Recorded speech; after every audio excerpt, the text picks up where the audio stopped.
रुक करते हैं खबरों का। युवाओं की चुनाव में विकास को लेकर क्या राय है, युवा क्या सोचते हैं नेताओं को लेकर और विकास को लेकर वो कितने संतुष्ट हैं, एजुकेशन रोजगार को लेकर युवाओं की नेताओं से क्या उम्मीदें हैं। बंसल न्यूज ने भोपाल की आम युवाओं से इस बारे में बातचीत की, सुनिए। मध्य प्रदेश में युवा वोटर सबसे ज्यादा है और युवा वोटर्स ही प्रत्याशियों की किस्मत का फैसला करेंगे, क्योंकि नेता तुम ही हो कल के। ये युवा वोटर्स में से ही कुछ ऐसे हैं जो कल के भविष्य बनने वाले हैं, तो इन्हीं से बात करेंगे। आप लोग अभी सरकार चुनने वाले हैं, जो वर्तमान में सरकार है या जो प्रत्याशी अभी मैदान में है, उनको लेकर आप लोगों की राय क्या है? आप संतुष्ट हैं उनके कामकाज को लेकर? जी मैम, हम लोग संतुष्ट तो हैं, बट ये है कि हम यूथ का ये है कि हर साल इतने सारे जो यूथ हैं पास आउट होकर निकलते हैं संस्थानों से, लेकिन वो एम्प्लॉयमेंट कुछ हद तक कम है। हम लोग कहीं ना कहीं परेशान होते हैं इस चीज़ को लेकर, तो बस इसीलिए हम थोड़ी असंतुष्टि बनी हुई है।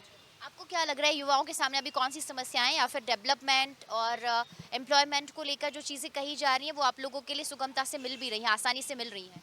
रोजगार, एजुकेशन। आजकल जितने भी पढ़े हुए लिखे पर उन लोग को आसानी से जॉब नहीं मिलती है। कि हम चाहते हैं कि अब जो भी पढ़े लिखे निकल रहे हैं उनको अच्छे से जॉब मिले। मतलब यूथ आप जो निकल रहे हैं आपको जो जॉब के सेक्टर्स में, जॉब सेक्टर्स में। बाकी वो जो जी, बीकॉम बाकी जो भी मतलब जितनी भी पढ़ाई करते हैं, इंजीनियरिंग, कोई ऑटो चला रहा है, कोई कुछ कर रहा है, कोई ठेला खोल के बैठा है, मतलब उनके पढ़ाई का कोई मतलब ही नहीं है। तो जब आप प्रत्याशियों को चुनेंगे तो क्या चीजें सोचेंगे? जो वादे आपसे कर रहे हैं आपको लग रहा है वो फुलफिल करते हैं कि नहीं करते, सिर्फ चुनावी वादे रह जाते हैं? मोदी जी का तो जरूर करते हैं।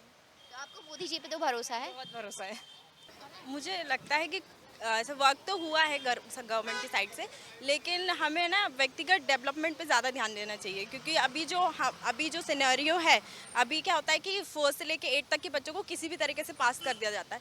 तो जब वो 12th में या फिर ग्रेजुएशन के बाद उनके पास उतनी स्किल डेवलप नहीं हो पाती है। शिक्षा का अधिकार है, हमें पता है, लेकिन क्वालिटी मिलनी चाहिए शिक्षा में, और इतनी उनको स्किल दी जाए कि वो अभी भी जो है ना, सरकार क्या है कि सब गवर्नमेंट के पीछे भाग रहे हैं। अगर वो स्किल्ड होंगे तो प्राइवेट सेक्टर में बहुत सारी जॉब है जिससे बच्चे कर सकते हैं। अभी इस पे काम तो हो रहा है, स्किल डेवलपमेंट को लेकर लगातार प्रयास भी किए जा रहे हैं। जी मैम, हो रहा है, लेकिन जो ग्राउंड लेवल पर जो देखने को मिलना चाहिए वो सब चीज़ें नहीं आ पा रही हैं। स्कीमें निकलती हैं, बच्चे इनरोल भी करते हैं, लेकिन कहीं ना कहीं बीच में या तो भ्रष्टाचार आ जाता है या फिर बच्चे खुद ही रुचि नहीं दिखाते।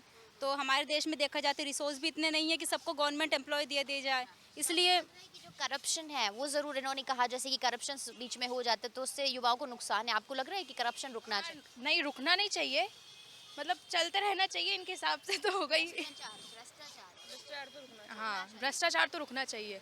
बहुत ज़्यादा महंगाई भी बहुत ज़्यादा हो गई है। वो पेट्रोल के दाम और हर चीज़ के दाम इतने महंगे कर दिए कि कोई गरीब खरीद ही नहीं सकता है, मतलब अफोर्ड ही नहीं कर पा रहा है कोई इंसान। तो इतना करो कि कोई गरीब अपने आप का पेट भर सके और कम कर सके, बस इतना है। ये हमारे साथ युवा हैं जो अलग अलग इनकी राय है और वो चाहते हैं कि जब सरकार बनेगी तो उसमें उनका योगदान तो रहेगा, लेकिन वो सोच समझकर इस बार मतदान करेंगे। कैमरा पर्सन दिलीप के साथ रंजना दुबे, बंसल न्यूज़, भोपाल।